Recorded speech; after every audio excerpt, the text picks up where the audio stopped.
आज का टॉपिक है लॉर्डोसिस। प्रीवियस वीडियो में हमने काइफोसिस एंड स्कोलियोसिस देखा था और अब लॉर्डोसिस के बारे में डिटेल में देखेंगे। फर्स्ट इसकी definition, causes, types, symptoms, diagnosis and physiotherapy management देखने वाले हैं। तो स्टार्ट करते हैं। फर्स्ट इसकी डेफिनेशन देख लो। Lordosis is historically defined as an abnormal inward curvature of the lumbar spine। ठीक है, इसमें क्या होगा? इनवर्ड कर्वेचर होगा। इनवर्ड मतलब अंदर की ओर। ठीक है, जैसे कि पीछे से आप देखते हो पूरा कर्व कैसा होता है। देखो लेटरल व्यू में इस तरह से कर्व दिखेगा लंबार का, इस तरह से। तो इसे क्या कहते हैं? इनवर्ड कर्व कहते हैं। और ये वाला जो ऊपर दिख रहा है ये आउटवर्ड कर्व है। तो इस तरह लंबा लॉर्डोसिस में ये इंक्रीज हो जाता है इनवर्ड कर्व। देखो, in the cervical spine a 30 to 40 degree curve is normal. ठीक है, तो सर्वाइकल स्पाइन में जो कर्व होता है, देखो इस फिगर में देखो, ये वाला कर्व जो होता है वो कितना होना चाहिए? 30 to 40 डिग्री होना चाहिए। In the lumbar spine 40 to 60 degree curve is typical. और लंबार में कितना होना चाहिए? 40 to 60 डिग्री। अगर इससे ज़्यादा इंक्रीज हो जाता है तो क्या होगा? लॉर्डोसिस हो जाएगा। देखो types of lordosis. Postural lordosis. तो फर्स्ट है पोस्चरल लॉर्डोसिस, यानी पोस्चर की वजह से ये लॉर्डोसिस देखने को मिलता है। तो this type is often caused by poor posture, obesity और weak abdominal and back muscles leading to an exaggerated curve. तो पुअर पोस्चर होगा, कितने को कैसी हैबिट होती है? बेंड होके बैठने की। ओके, फॉरवर्ड बेंड होके बैठते हैं। इस तरह से नॉर्मल स्ट्रेट इस तरह से नहीं बैठ के वो इस तरह से बैठते हैं। तो इसमें क्या होगा? ये जो कर्व होता है वो इंक्रीज हो जाता है पूरा पोस्चर।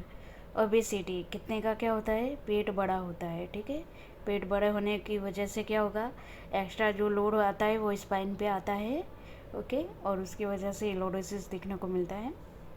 और weak abdominal muscles and back muscles, abdominal या बैक मसल्स वीक होंगे तो वो क्या होगा? ओके, प्रॉपर जो स्ट्रेट पोस्चर है वो नहीं मेंटेन कर पाएंगे और उसकी वजह से ये एक्सैगरेटेड कर्व देखने को मिलता है। तो ये पोस्चरल लॉर्डोसिस हुआ। सेकेंड देखते हैं कंजेनिटल ट्रॉमेटिक लॉर्डोसिस। कंजेनिटल यानी बाय बर्थ और ट्रॉमेटिक यानी कोई एक्सीडेंटली हुआ तो उसकी वजह से लॉर्डोसिस होता है। This type results from birth defects और spinal injuries potentially causing fractures, pain and nerve compression. तो क्या होगा? बर्थ डिफेक्ट्स, बर्थ के टाइम पे कोई वर्टिब्रा है उसमें प्रॉपर मतलब कर्व का प्रॉपर डेवलपमेंट नहीं हुआ, कोई वर्टिब्रा हेमी वर्टिब्रा रह गई, हाफी वर्टिब्रा हुई, कोई मतलब वर्टिब्रा का फ्यूजन हो गया, दोनों वर्टिब्रा इस तरह से फ्यूज हो गई। ठीक है, तो उसमें क्या होगा? जो कर्व है वो प्रॉपर नहीं होके थोड़ा कर्व इंक्रीज हो जाता है।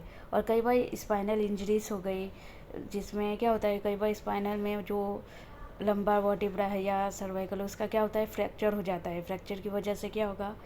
वो प्रॉपर मतलब हील नहीं हुआ। ठीक है, तो कई बार फ्रैक्चर होने की वजह से क्या होता है? वहाँ पे पेन देखने को मिलेगा। और कई बार नर्व कंप्रेशन, कई बार मतलब ये वर्टिब्रा खिसक जाती है, उसकी वजह से क्या करेगी? नर्व को कंप्रेस करेगी, या फिर वहाँ पे स्वेलिंग होगा तो वो नर्व को कंप्रेस करेगी। तो इसे कंजेनिटल ट्रॉमेटिक लॉर्डोसिस कहते हैं। थर्ड है पोस्ट सर्जिकल लेमिनेक्टोमी हाइपरलॉर्डोसिस। तो सर्जरी के बाद लेमिनेक्टोमी यानी लेमिना जो होता है उसको रिमूव किया जाता है। ठीक है, कोई ऐसी सर्जरी है जिसमें लेमिना को रिमूव करना पड़ा तो उसमें क्या होगा? हाइपरलॉर्डोसिस देखने को मिलता है। This can occur after spinal surgery where the removal of parts of the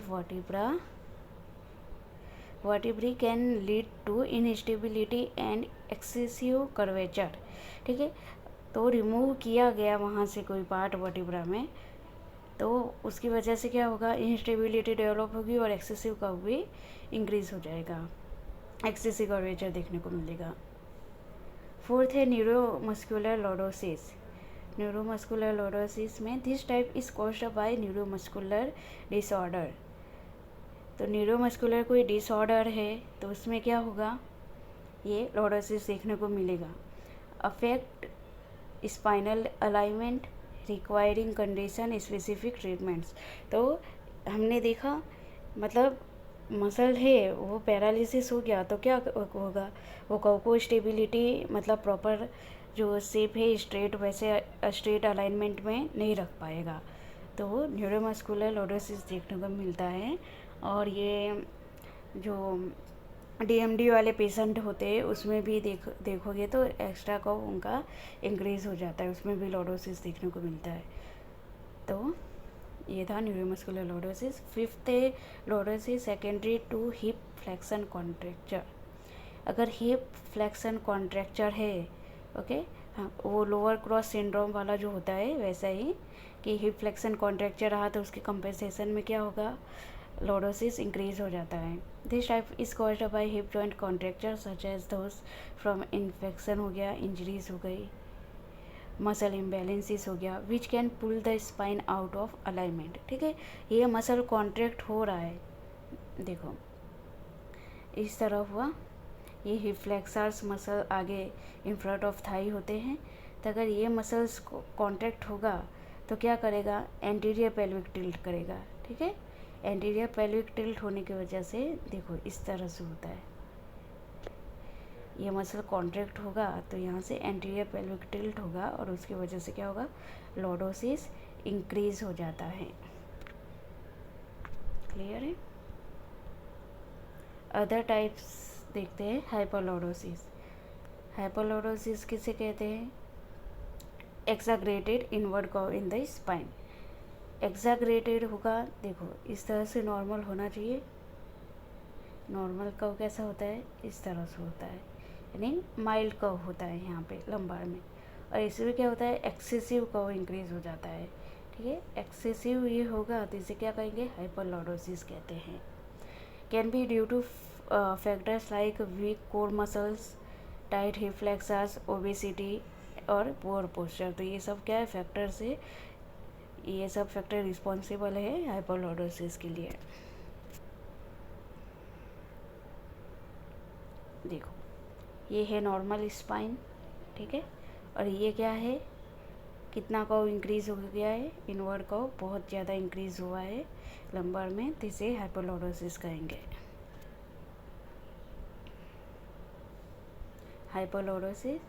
हाइपोलॉर्डोसिस sorry, hypo यानी कर्व का, हाइपो से वर्ड पता चल रहा है, हाइपो यानी डिक्रीज हो जाएगा कर्व या रिड्यूस फ्लैटन। देखो हाइपोलॉर्डोसिस रिफर्स टू अ फ्लैटन और reduce inward curve in the spine. Flat हो जाएगा इस तरह से या फिर पूरा ही रिड्यूस हो जाता है तो उसे हाइपोलॉर्डोसिस कहते हैं। Can result from condition like osteoporosis, ठीक है, बोन वीक हो गया, स्कोलियोसिस हो गया, इंजरीज टू दी स्पाइन। तो ये सारे रीजन रिस्पॉन्सिबल है हाइपोलॉर्डोसिस के लिए। कॉजेस देखते हैं, तो ओबेसिटी एक मेन कॉज है इसका। ठीक है, तो ओबेसिटी में क्या होता है, पेट जो होता है बाहर की ओर ज़्यादा वेट हो जाता है, पेट ज़्यादा बाहर निकल जाता है इस तरह से। ठीक है, क्योंकि विजरल जो होता है यहाँ पे फैट जो होता है वो कलेक्ट होता है। ठीक है, तो विजरा जो होता है वहाँ पे फैट ज़्यादा देखने को मिलता है, उसकी वजह से पेट जो इस तरह से आगे निकल जाता है और उसकी वजह से क्या होता है, एक्स्ट्रा प्रेशर जो होता है स्पाइन पे पड़ता है, उसकी वजह से क्या होगा, लॉर्डोसिस देखने को मिलेगा। दूसरा है काइफोसिस जो पोस्चर होता है इस तरह से पूरा ऊपर से इस तरह हो जाता है। ठीक है, देखो मैं फिर से बताती हूँ, इस तरह से पूरा काइफोसिस वाला हो जाता है। ठीक है, ये रहा, इस तरह से काइफोसिस होने की वजह से उसके कंपेंसेशन में लॉर्डोसिस देखने को मिलेगा। ठीक है, कंपनसेटरी जो मैकेनिज्म होती है, अगर कर्व एक बार काइफोसिस वाला इंक्रीज हो गया तो उसमें क्या होगा, फॉरवर्ड हेड हो जाएगा। ठीक है, प्रॉपर अलाइनमेंट में नहीं रहेगा और नीचे क्या होगा, लॉर्डोसिस इंक्रीज होगा।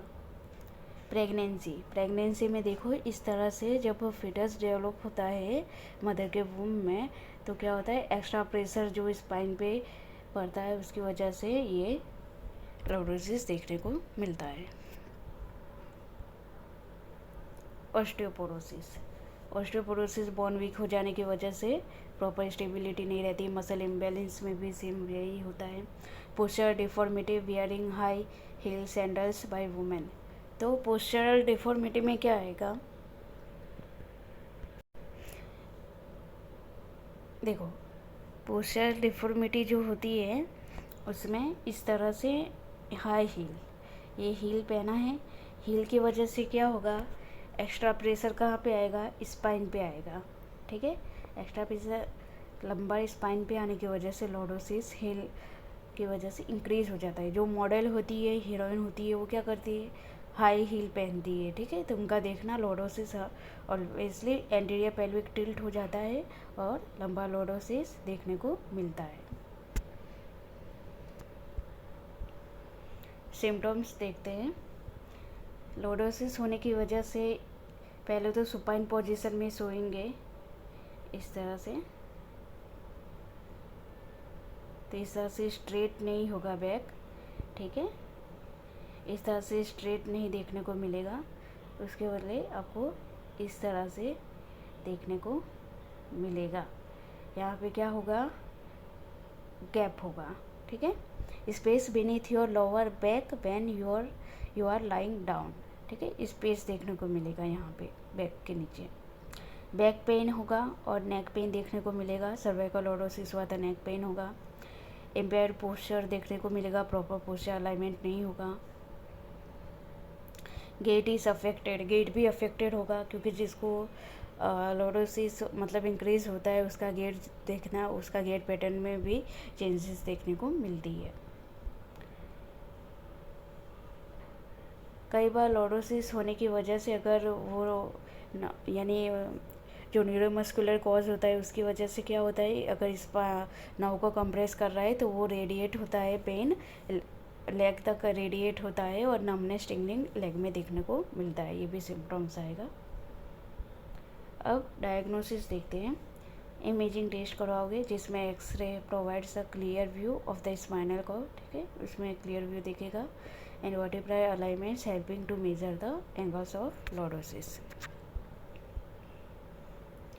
सीटी स्कैन करवाओगे जिसमें बोन इमेजेस स्ट्रक्चर से वो देखने को मिलेगा। एमआरआई करवाओगे जिससे सॉफ्ट टिश्यू मसल इम्बैलेंसिस हो गया, नर्व हो गया, डिस्क में कोई इंजरी है तो वो हो गया, तो वो सब आपको एमआरआई में देखने को मिलेगा। नर्व कंप्रेशन है या मसल में सॉफ्ट टिश्यू इंजरी है, वो सब एमआरआई में दिखता है। फिजिकल एग्जामिनेशन में क्या करते हैं डॉक्टर्स जो होते हैं, फिजियोथेरेपिस्ट होते हैं, वो पोस्चर पूरा चेक करते हैं, ठीक है। पोस्चर ऑब्जर्व करना होता है, जिसमें शर्ट हो तो शर्ट को रिमूव करके पोस्चर व्यू में, ठीक है, पोस्टीरियर व्यू में, एंटीरियर व्यू में एंड लेटरल व्यू में, 3 व्यू में चेक किया जाता है, ठीक है। और रेंज ऑफ मोशन भी चेक करते हैं flexion extension and side bending करवा के, तो इस तरह से लॉर्डोसिस का पता चलता है। अब ट्रीटमेंट क्या देंगे। फिजिकल थेरापी जो होते हैं वो focus is on strengthening core muscles, strengthening करना है कोर मसल्स का, improving posture and reducing pain through exercise and stretches.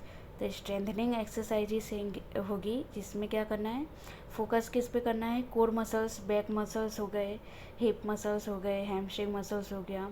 और स्ट्रेचिंग किसका करेंगे, हिप फ्लेक्सर मसल जो टाइट होता है उसका हम स्ट्रेचिंग करेंगे। तो इस तरह से फिजिकल थेरेपी में गोल रहेगा। देखो पोस्चर करेक्शन के लिए learning and practicing proper posture is crucial for reducing the lordotic curve and elevating strain on the spine. तो पोस्चर करेक्ट करना है, मिरर में बताकर उनको किस तरह से पोस्चर रखना है, स्ट्रेट स्टैंडिंग रखना है, इस तरह से लॉर्डोटिक कर्व में फॉरवर्ड बेंडिंग जैसा स्टैंडिंग नहीं रखना है, फॉरवर्ड बेंडिंग जैसा सीटिंग नहीं रखना है, स्ट्रेट सीट में बैठना है।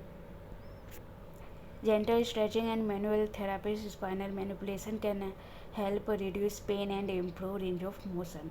ठीक है, तो gentle stretching and mobilization technique होती है स्पाइन की, जिससे रेंज ऑफ मोशन इम्प्रूव होता है एंड पेन भी रिड्यूस होता है। इस तरह से आप ब्रेस पहन सकते हो, जिससे क्या होगा, कव को जो एक्साग्रेटेड कव होता है उसको सपोर्ट मिलता है और स्पाइन की स्टेबिलिटी भी प्रॉपर बनी रहती है। Braces can provide external support and help prevent further curvature specially in growing children. Life style modification करना होता है, जिसमें प्रॉपर जो पोस्चर की हैबिट है वो माइंडफुल पोस्चर होना चाहिए। Being aware of posture during everyday activities and making adjustment can help minimize lordosis. तो एक्टिविटी इस तरह से करनी है, पोस्चर मतलब प्रॉपर जो मेंटेन है, प्रॉपर अलाइनमेंट उसको मेंटेन रखना है, अवेयर रहना है। ठीक है, पोस्चर से।